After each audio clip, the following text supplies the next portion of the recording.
മനുഷ്യന് ഒരു കാൽവെപ്പ്, മനുഷ്യരാശിക്ക് ഒരു കുതിച്ചുചാട്ടം.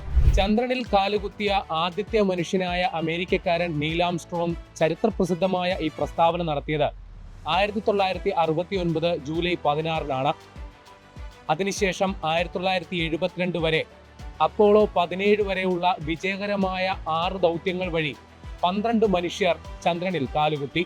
അതിനുശേഷം കൃത്യമായി പറഞ്ഞാൽ 54 വർഷങ്ങൾക്ക് ശേഷം അമേരിക്കയും അവരുടെ ബഹിരാകാശ ഏജൻസിയായ നാസയും വീണ്ടും ചന്ദ്രനെ സന്ദർശിക്കാൻ ഒരുങ്ങുകയാണ്. നീണ്ട ഇടവേളയ്ക്ക് ശേഷം വീണ്ടും ചാന്ദ്ര ദൗത്യങ്ങൾ പുനരാരംഭിക്കുമ്പോൾ ശീതയുദ്ധ കാലത്തിന് ശേഷം വീണ്ടും ബഹിരാകാശ രംഗത്ത് കിടമത്സരത്തിന് കളമൊരുങ്ങുകയാണ്. ഏതാണ്ട് അരനൂറ്റാണ്ടിന് ശേഷം അമേരിക്ക നടപ്പിലാക്കുന്ന ഈ ചാന്ദ്ര ദൗത്യത്തിന് ആർട്ടമിസ് എന്നാണ് പേര് നൽകിയിരിക്കുന്നത്. മുൻ നിശ്ചയപ്രകാരം എല്ലാം സാധ്യമാവുകയാണെങ്കിൽ ഫെബ്രുവരി 6 ആർട്ടമിസ് 2 വിക്ഷേപിക്കും. ചന്ദ്രന്റെ ദക്ഷിണ ധ്രുവത്തിൽ ആദ്യമായി മനുഷ്യനെ ഇറക്കുക എന്ന ദൗത്യത്തിന്റെ മുന്നൊരുക്കം എന്ന നിലയിൽ നടത്തുന്ന ആർട്ടമിസ് 2 ചന്ദ്രനെ പ്രദക്ഷിണം വെക്കുകയും ബഹിരാകാശ ഉപകരണങ്ങളുടെ പ്രവർത്തനത്തെ വിലയിരുത്തലുമാണ് ലക്ഷ്യം.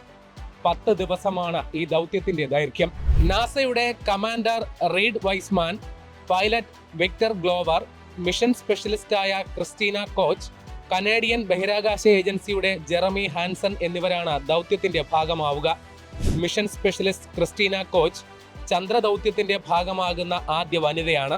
ഇത്രയും കാലത്തെ ഇടവേളയ്ക്ക് ശേഷം അമേരിക്ക ചന്ദ്രനെ തേടി ഇറങ്ങുന്നതിന് പിന്നിൽ ശാസ്ത്ര അഭിനിവേശം മാത്രമല്ല കാരണം. സോവിയറ്റ് യൂണിയന്റെ പതനത്തിന് ശേഷം ബഹിരാകാശ രംഗത്ത് അമേരിക്കയ്ക്ക് ഭീഷണിയായിട്ട് ചൈനയും ഇന്ത്യയും വളർന്നു വന്നു കഴിഞ്ഞു.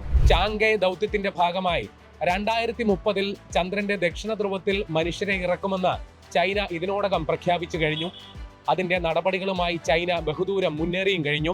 ചന്ദ്രയാൻ ദൗത്യത്തിന്റെ ഭാഗമായി ദക്ഷിണ ധ്രുവത്തിൽ സുരക്ഷിതമായി പേടകം ഇറക്കിയ ഇന്ത്യയും ചന്ദ്രനിൽ മനുഷ്യരെ ഇറക്കാനുള്ള പദ്ധതികളും പ്രഖ്യാപിച്ചു കഴിഞ്ഞു. ചൈനീസ് പര്യവേഷകർ എത്തുന്നതിന് മുൻപ് അമേരിക്കൻ കൊടി ചന്ദ്രനിൽ പാറണം എന്ന ട്രംപിന്റെ നിർബന്ധ ബുദ്ധിയാണ് ആർട്ടമിസ് ദൗത്യത്തിന്റെ കാരണം. ഇന്ത്യയുടെ ചന്ദ്രയാൻ ദൗത്യങ്ങളും മംഗൾയാൻ ദൗത്യവും വിജയമായതും സ്വന്തം നിലയിൽ സഞ്ചാരികളെ ബഹിരാകാശത്തെത്തിക്കുന്നതിനുള്ള ഗഗൻയാൻ ദൗത്യവും അമേരിക്കയെ ഒരിക്കലും സന്തോഷിപ്പിക്കുന്നില്ല.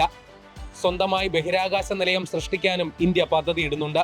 ഇതിനോടകം സ്വന്തം ബഹിരാകാശ നിലയം സാധ്യമാക്കിയ ചൈന മറ്റെല്ലാ മേഖലകളിൽ എന്ന പോലെ ബഹിരാകാശത്തും അമേരിക്കയെ വെല്ലുവിളിക്കുന്നുണ്ട്.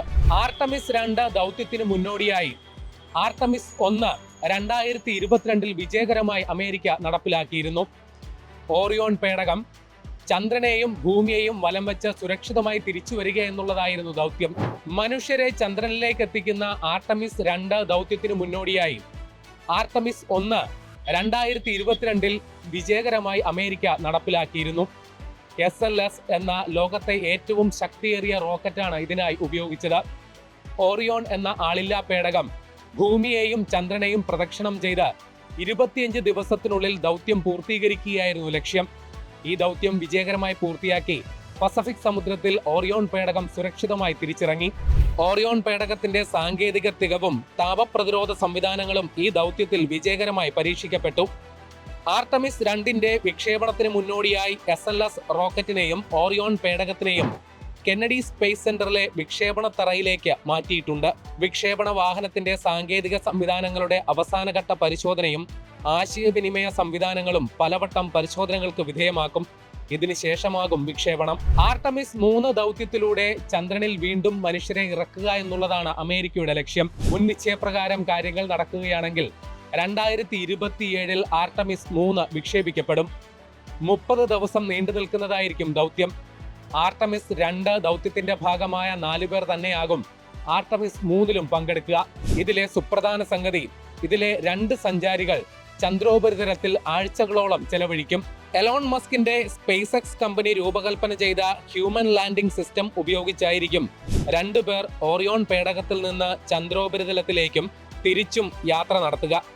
ഈ സംവിധാനം പൂർത്തിയാകുന്ന മുറയ്ക്ക് ആർട്ടമിസ് 3 വിക്ഷേപണ തീയതി നിശ്ചയിക്കൂ. സ്പേസ് എക്സിനൊപ്പം ബ്ലൂ ഒറിജിൻ എന്ന മറ്റൊരു കമ്പനിയെയും നാസ ഇക്കാര്യത്തിൽ ആശ്രയിക്കുന്നുണ്ട്.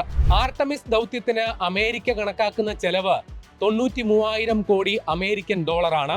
ചന്ദ്രോപരിതലത്തിൽ നിന്ന് സാമ്പിളുകൾ ശേഖരിച്ച് ഭൂമിയിലേക്ക് എത്തിക്കാൻ ഇന്ത്യ വിഭാവനം ചെയ്യുന്ന ചന്ദ്രയാൻ 4 ദൗത്യത്തിന്റെ ചെലവ് 2104 കോടി രൂപയാണ് കണക്കാക്കുന്നത്.